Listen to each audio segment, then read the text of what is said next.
Shalom, selamat pagi sahabat Petra yang terkasih dalam Kristus. Sudahkah Anda mengasihi orang lain hari ini? Pada embun pagi hari ini, Jumat 8 Desember 2023, bersama saya membuka hari dengan sapaan Sabda Tuhan. Bersama saya, Pendeta Murtini Hehanusa dari Gereja Kristen Jawa Jatimulyo, Yogyakarta. Adapun tema renungan hari ini adalah awal mula disebut Kristen. Tema ini didasarkan pada bacaan dari Kisah Para Rasul pasal 11, Kisah Para Rasul pasal 11 ayat 19 sampai 26. Mari kita siapkan hati dengan merendahkan diri di hadapan Allah bersama kita berdoa. Tuhan Allah yang Maha Kasih, kami sangat bersyukur bahwa di pagi yang indah ini kami boleh bangun, kami boleh menikmati hari baru pemberian Tuhan apapun keadaan kami. Terimalah syukur kami ya Tuhan, dan berkatilah kami sepanjang hari ini, agar kami dimampukan untuk mengisi hari pemberian Tuhan dengan hal yang baik, yang menyukakan hati Tuhan, yang menjadi berkat tidak hanya bagi kami, tapi juga bagi orang-orang sekeliling kami, bagi anak-anak, bagi keturunan kami. Terima kasih Tuhan, kami juga berdoa untuk sepanjang kehidupan kami saat ini, yang kami ingin awali dengan bersama-sama mendengarkan firman-Mu. Tuhan kiranya berkenan berfirman kepada kami, dan biarlah firman-Mu itu menjadi dasar bagi kami untuk menjalani kehidupan kami sehari-hari. Kami mohon Roh Kudus-Mu berkenan menolong kami untuk tidak hanya mendengarkan firman-Mu, tetapi juga merenungkan dan melakukan dalam hidup hari lepas hari. Terima kasih Tuhan. Dalam nama Tuhan Yesus Kristus, kami berdoa dan mengucap syukur. Amin. Sahabat Petra yang terkasih, mari kita baca dan perhatikan Kisah Para Rasul pasal 11 ayat 19 sampai 26. Kisah Para Rasul pasal 11 ayat 19 sampai 26 yang demikian bunyinya. Lembaga Alkitab Indonesia, terjemahan baru edisi 2 memberikan judul Barnabas dan Saulus ke Antiokhia. Sementara itu, saudara-saudara yang tersebar karena penganiayaan yang timbul sesudah Stefanus melakukan perjalanan sampai ke Venesia, Siprus dan Antiokhia dan memberitakan Injil kepada orang Yahudi saja. Tetapi di antara mereka ada beberapa orang Siprus dan orang Kirene yang tiba di Antiokhia dan berkata-kata juga kepada orang-orang berbahasa Yunani dan memberitakan tentang Tuhan Yesus. Tangan Tuhan menyertai mereka, dan sejumlah besar orang menjadi percaya dan berbalik kepada Tuhan. Kabar tentang mereka itu terdengar oleh jemaat di Yerusalem. Lalu jemaat itu mengutus Barnabas pergi ke Antiokhia. Setelah Barnabas datang dan melihat anugerah Allah, bersukacitalah ia. Ia menasihati mereka supaya mereka semua dengan kesungguhan hati setia kepada Tuhan. Karena Barnabas adalah orang baik, penuh dengan Roh Kudus dan iman. Lalu banyak orang dibawa kepada Tuhan. Setelah itu pergilah Barnabas ke Tarsus untuk mencari Saulus. Setelah bertemu dengan dia, ia membawanya ke Antiokhia. Mereka tinggal bersama jemaat itu selama 1 tahun penuh, sambil mengajar banyak orang. Di Antiokhia-lah murid-murid itu untuk pertama kalinya disebut Kristen. Saudara-saudara, sahabat Petra yang terkasih, kalau kita melihat apa yang tertulis dalam Alkitab kita ini tadi, sesuatu yang sangat luar biasa. Dari bacaan kita tadi, kita mendapati bahwa waktu itu jemaat, meskipun mereka berada dalam penganiayaan, justru mereka menjadi tersebar di mana-mana. Injil diberitakan di mana-mana. Semangat anak-anak Tuhan, orang-orang Kristen pada saat itu untuk mengabarkan Injil sangat luar biasa. Dan itu kita bisa lihat dalam bagian kita di ayat yang ke-19. Sementara itu saudara-saudara yang tersebar karena penganiayaan yang timbul sesudah Stefanus melakukan perjalanan sampai ke Venesia, Siprus dan Antiokhia dan memberitakan Injil. Saudara-saudara, jadi justru karena penganiayaan terhadap orang-orang Kristen menjadi punya semangat untuk mengabarkan Injil. Karena mereka tahu siapa Tuhan Yesus yang mereka sembah. Siapa Tuhan Yesus yang telah memanggil mereka menjadi orang Kristen. Nah, saudara-saudara, semangat penginjilan itu ada karena penganiayaan. Jadi dari sini kita mau belajar, saudara-saudara, kadang-kadang kalau kita melihat dalam hidup kita, orang ketika mengalami penganiayaan, mengalami penderitaan, mengalami peristiwa-peristiwa yang tidak diinginkan, tidak disenangi, seringkali orang jatuh, putus asa, bahkan menjauh dari Tuhan. Tapi saudara-saudara, ketika kita bisa menemukan Tuhan di dalam setiap peristiwa yang tidak kita ingini, di dalam setiap peristiwa yang tidak kita sukai, di situ kita menerima Tuhan, maka iman kita semakin bertumbuh. Dan pertumbuhan iman itu akan mendorong kita untuk mengabarkan Injil, kasih Tuhan, kabar sukacita kepada banyak orang. Itulah yang dialami oleh jemaat mula-mula. Mereka dianiaya, jadi pasca pembunuhan yang dilakukan kepada Stefanus, salah satu diaken, kemudian orang Kristen dianiaya di mana-mana. Tetapi anak-anak Tuhan, orang-orang Kristen yang dianiaya tersebut tidak putus asa, tapi justru menemukan keajaiban yang luar biasa dalam iman mereka kepada Tuhan. Dan ketika mereka menemukan Tuhan secara pribadi, di tengah-tengah penderitaan dan siksaan penganiayaan yang mereka alami, mereka justru mengabarkan Injil. Nah, saudara-saudara, dari sini kita mau belajar, saudara, supaya kita di tengah-tengah segala penderitaan, mungkin kita ada yang mengalami penganiayaan, mungkin kita menghadapi peristiwa-peristiwa yang tidak menyenangkan, peristiwa-peristiwa yang tidak kita ingini. Tapi saat ini Tuhan, saudara-saudara, mari kita berusaha untuk menemukan Tuhan di dalam peristiwa-peristiwa itu. Apapun peristiwa yang kita hadapi, mari kita terus berjuang. Mari kita terus dengan pertolongan Tuhan, dengan pertolongan Roh Kudus, menemukan Tuhan dalam peristiwa-peristiwa hidup kita.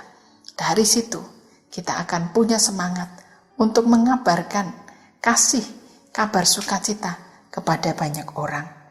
Nah, saudara-saudara, yang menarik dari perikop kita ini adalah bahwa kebaikan hati orang-orang Antiokhia, jemaat Antiokhia itu terdengar, saudara-saudara, sampai ke Yerusalem. Jaraknya jauh, saudara-saudara, tapi sesuatu yang unik, sesuatu yang baik, sesuatu yang luar biasa bagus, atau kebalikannya sesuatu yang sangat tidak bagus, sesuatu yang sangat tidak menyenangkan, itu ekstrem yang lain, itu biasanya mudah tersebar, dan itu tersebar.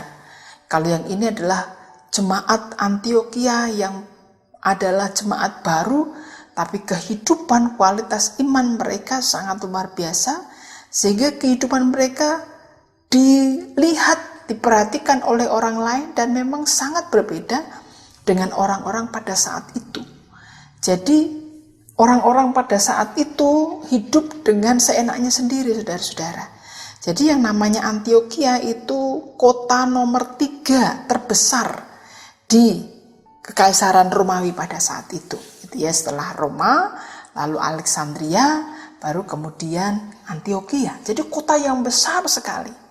Dan pada saat itu sebagai kota yang besar, di Antiokhia itu hidup orang-orang yang hidupnya seenaknya sendiri, gitu ya. Hidupnya tidak memperhatikan Tuhan, tidak beribadah kepada Tuhan dengan sungguh-sungguh. Hidup mereka sesuka mereka sendiri. Tapi di tengah-tengah kondisi yang semacam itu, saudara-saudara, jemaat Tuhan melalui para pelayannya yang Tuhan kirim ke Antiokhia mempunyai kualitas hidup yang sangat berbeda dengan orang-orang sekelilingnya. Kalau orang-orang sekelilingnya suka memfitnah, jemaat Kristen pada saat itu tidak suka memfitnah. Kalau membenci orang lain, menyakiti orang lain, jemaat Kristen tidak melakukan itu.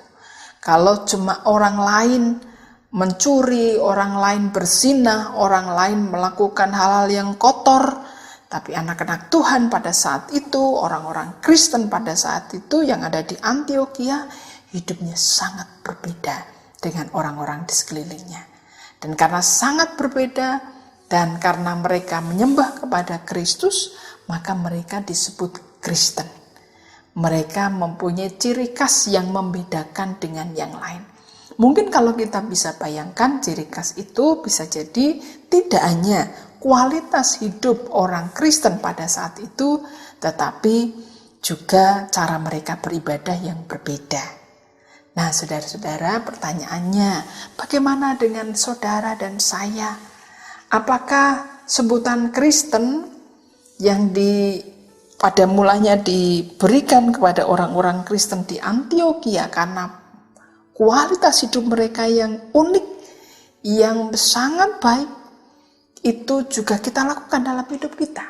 Pertanyaannya, kalau kita anak-anak Tuhan, orang-orang Kristen, apakah kita sudah menunjukkan kualitas hidup Sang Kristus yang kita sembah, yang adalah Tuhan dan sekaligus guru bagi kita? Itu pertanyaan yang sangat penting, saudara-saudara. Apakah kualitas hidup kita itu sungguh-sungguh bisa menunjukkan bahwa kita adalah orang Kristen? Misalnya kejujuran. Zaman dulu saya ingat betul, zaman saya awal jadi pendeta tahun 2000-an gitu ya. Banyak orang Kristen itu biasanya memegang sebagai bendahara dimanapun.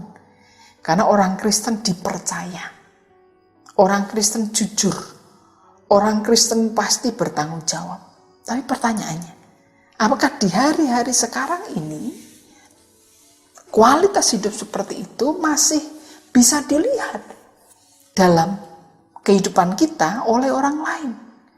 Atau mungkin kita malah sama dengan mereka? Itu hati-hati, saudara-saudara.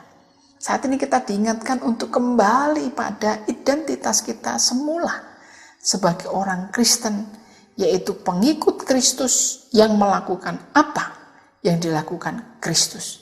Jadi kalau Kristus mengasihi, kita mesti mengasihi, bahkan mengasihi kepada musuh. Kalau Tuhan Yesus mengajarkan kita untuk tulus, maka kita juga punya hati yang tulus seperti merpati dan cerdik seperti ular, seperti yang Tuhan Yesus ajarkan. Itulah kualitas hidup, saudara-saudara, yang menjadi penanda bagi kita. Nah, saudara-saudara, memang kadang-kadang tidak mudah, karena ada banyak faktor yang membuat orang kehilangan atau kualitas hidup kekristenannya itu terkikis. Satu, bisa jadi karena himpitan hidup, karena jeratan hidup, karena kesulitan hidup, sehingga merasa ya enggak apalah mencuri sedikit-sedikit, ya enggak apalah kan yang saya curi orang yang mampu, ya enggak apalah kan saya hanya melakukan hal yang kecil ini. Saudara-saudara, kalau kita melakukan seperti itu, kalau orang mencuri milik orang lain, meskipun yang dicuri adalah orang yang mampu, orang yang punya, tetapi itu tetap salah, tetap dosa. Itu berarti kita tidak percaya pada pemeliharaan Tuhan yang ajaib. Sementara kita yakin bahwa kalau kita mau jujur, tidak mencuri, tidak berbohong, tidak mendustai orang lain, tidak menipu orang lain, maka Tuhan akan memelihara kita dengan cara-cara yang ajaib. Pemeliharaan dan pertolongan Tuhan itu ajaib. Sehingga tidak ada alasan bagi kita untuk membenarkan diri melakukan hal-hal yang tidak diperkenan oleh Tuhan. Saudara-saudara, contoh lain misalnya, kalau orang lain ketika semakin kaya, semakin banyak istri gitu ya, maka orang Kristen tidak seperti itu. Godaan memang ada, saudara-saudara, tetapi kita diingatkan bahwa itu tidak perlu, itu tidak boleh, dan itu dilarang oleh Tuhan Yesus. Sehingga kita mesti tetap memegang apa yang Tuhan Yesus ajarkan kepada kita. Identitas kita tunjukkan melalui kualitas hidup kita yang adalah para pengikut Kristus. Yang menarik saudara-saudara dari bacaan kita yang lainnya ya, yang menarik yang lainnya yang dari bacaan kita adalah bahwa tidak hanya orang-orang dari Yerusalem yang kemudian karena penganiayaan itu ke Fenisia, Siprus, dan Antioquia, tetapi juga ada beberapa orang dari Siprus dan Kirene yang juga tiba di Antioquia. Jadi Tuhan mengutus mereka untuk mengabarkan Injil kepada orang-orang yang berbahasa Yunani. Mereka memberitakan firman Tuhan, sementara orang-orang yang dari Yerusalem dan karena penganiayaan mereka tersebar dan mengabarkan Injil ke beberapa tempat yang tadi saya sebutkan, Fenisia dan lain-lain, itu mereka hanya memberitakan Injil kepada orang Yahudi saja. Saudara-saudara, kita melihat bagaimana pemeliharaan Tuhan yang ajaib, bagaimana Tuhan mengutus orang-orang untuk mengabarkan Injil, bahkan ada yang mengabarkan Injil kepada orang Yahudi, ada yang mengabarkan Injil kepada orang-orang Yunani. Dan mereka punya budaya, punya bahasa yang berbeda satu dengan yang lainnya. Tapi kita melihat bagaimana tangan Tuhan bekerja melalui orang-orang yang Ia utus untuk mengabarkan Injil Tuhan.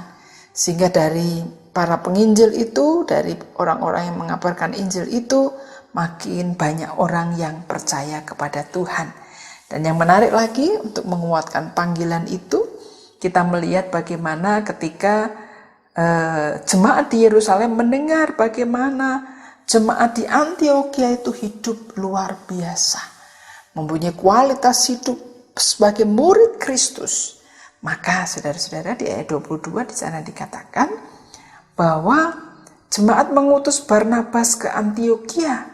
Setelah Barnabas datang dan melihat anugerah Allah, bersukacitalah ia menasihati jemaat untuk tetap setia. Saudara-saudara, karena setia itu penting. Orang bisa saat ini baik, halus budi pekertinya, baik tingkah lakunya, benar, tapi hati-hati, keadaan itu bisa berubah, saudara-saudara. Karena people change, manusia bisa begitu cepat berubah. Ada banyak faktor yang membuat manusia berubah. Entah itu dulu kaya, sekarang menjadi tidak kaya, atau dulu miskin, sekarang menjadi kaya, orang kaya baru misalnya, tapi nggak semua orang.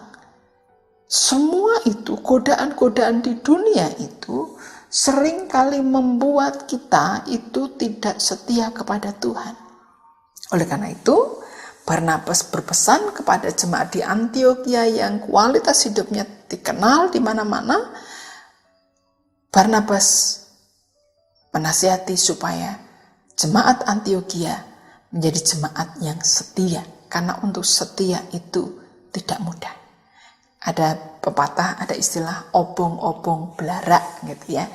Belarak itu daun kelapa gitu ya, yang kering. Jadi belarak itu adalah daun kelapa yang kering dan itu sangat mudah terbakar. Nah, obong-obong belarak artinya kadang-kadang kita semangatnya itu berapi-apinya di awal. Dan ketika ada tantangan, kita kemudian menjadi tidak setia kepada Tuhan. Nah, hal seperti itu tidak diharapkan oleh Barnabas. Oleh karena itu Barnabas menasihati supaya jemaat Antioquia itu berlaku setia, gitu ya.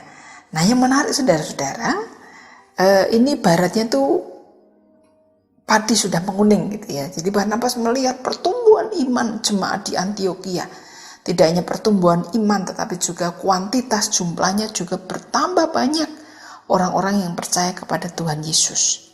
Nah, dia melihat bahwa pekerjaan ini membutuhkan bantuan begitu, orang-orang yang melayani, sehingga mereka tidak hanya menjadi orang-orang yang percaya kepada Tuhan Yesus, tapi juga mereka bertumbuh dalam iman dan setia. Oleh karena itu, kemudian ia pergi untuk mencari Saulus di kota Tarsus, dan ia menemukan Saulus yang adalah Paulus gitu ya, dan dibawanya ke Antioquia, dan mereka melayani jemaat 1 tahun penuh sambil mengajar banyak orang. Nah, saudara-saudara, kadang-kadang kita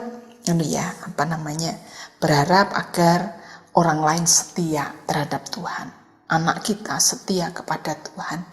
Keluarga kita setia kepada Tuhan Yesus, memegang ajaran Tuhan Yesus, melakukan. Tapi saudara-saudara, kita tidak melakukan seperti yang dilakukan Barnabas, mencari upaya bagaimana menolong orang-orang itu, anak kita, saudara kita, atau mungkin kita sendiri, untuk setia kepada Tuhan di tengah-tengah terpaan badai, persoalan, atau godaan-godaan dunia ini yang begitu banyak. Orang butuh setia. Dan kita belajar dari Barnabas untuk tidak ngomong aja, tidak ngomong doang gitu ya. Mboten namung ngendika kemawon, kan. Tetapi dia mencari bala bantuan supaya jemaat diperlengkapi sehingga bisa setia. Nah, saudara-saudara, mari kita juga melakukan seperti itu supaya tanda kualitas hidup sebagai orang Kristen yang awal mulanya disebut Kristen, jemaat Tuhan disebut Kristen di Antioquia, itu boleh terus kita sematkan atau boleh terus orang lihat dalam diri kita bahwa kita adalah Kristen, pengikut Kristus, melakukan yang dikehendaki Kristus, dan kita punya kualitas hidup, kualitas pekerjaan, kualitas relasi dengan yang lain seperti yang Tuhan Yesus ajarkan. Amin. Tuhan memberkati kita semua. Nah, saudara-saudara, sahabat Petra yang terkasih, mari kita berdoa. Tuhan, terima kasih untuk firman yang boleh kami renungkan bersama. Tolonglah kami ya Tuhan, untuk menjadi anak-anak-Mu yang dapat menunjukkan bahwa kami adalah para pengikut Kristus. Engkau adalah Tuhan dan juga sekaligus guru kami yang membimbing kami, yang mengajar kami hal-hal yang Engkau kehendaki. Tuhan, kami lemah, oleh karena itu kiranya Roh Kudus-Mu menolong kami semua. Dan saat ini kami akan beraktivitas sepanjang hari ini. Tuhan berkati setiap aktivitas kami, Tuhan mampukan kami untuk mengisi hari kami tidak dengan bermalas-malasan, tapi dengan semangat dan dengan mengatur waktu dengan baik, sehingga kami dapat mempersiapkan hidup kami, melakukan pekerjaan-pekerjaan yang Tuhan sudah tugaskan kepada kami. Dan kami boleh melakukan dengan penuh tanggung jawab. Apapun itu, kami sebagai orang tua, anak-anak-Mu yang sebagai adiuswa atau lansia, Tuhan telah memberikan kami semua tugas. Oleh karena itu mampukan kami untuk melakukan tugas-tugas dari Tuhan. Ya Tuhan, kami juga berdoa untuk Radio Petra, dan berkati setiap orang melayani di Radio Petra, biarlah Tuhan pakai dan Tuhan berkati hidup mereka. Terima kasih Tuhan, kami serahkan hidup kami sepenuhnya dalam tangan kasih-Mu. Semua ini kami mohon dalam nama Tuhan kami Yesus Kristus yang mengajar kami berdoa Bapa kami. Bapa kami yang di surga, dikuduskanlah nama-Mu, datanglah kerajaan-Mu, jadilah kehendak-Mu di bumi seperti di surga. Berikanlah kami pada hari ini makanan kami yang secukupnya, dan ampunilah kami akan kesalahan kami, seperti kami juga mengampuni orang yang bersalah kepada kami. Dan janganlah membawa kami ke dalam pencobaan, tapi lepaskanlah kami daripada yang jahat. Karena Engkau yang punya kerajaan dan kuasa dan kemuliaan sampai selama-lamanya. Amin. Demikian, sahabat Petra yang terkasih dalam Kristus, embun pagi hari ini, Jumat 8 Desember 2023, kiranya sabda Tuhan memberikan hikmat, kekuatan, dan penghiburan bagi kita semua untuk melewati sepanjang hari ini.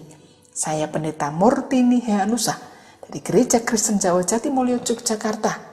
Mohon diri dan mohon maaf bila ada kata yang kurang berkenan. Sahabat Petra, selamat mengasihi orang lain hari ini. Tuhan Yesus memberkati.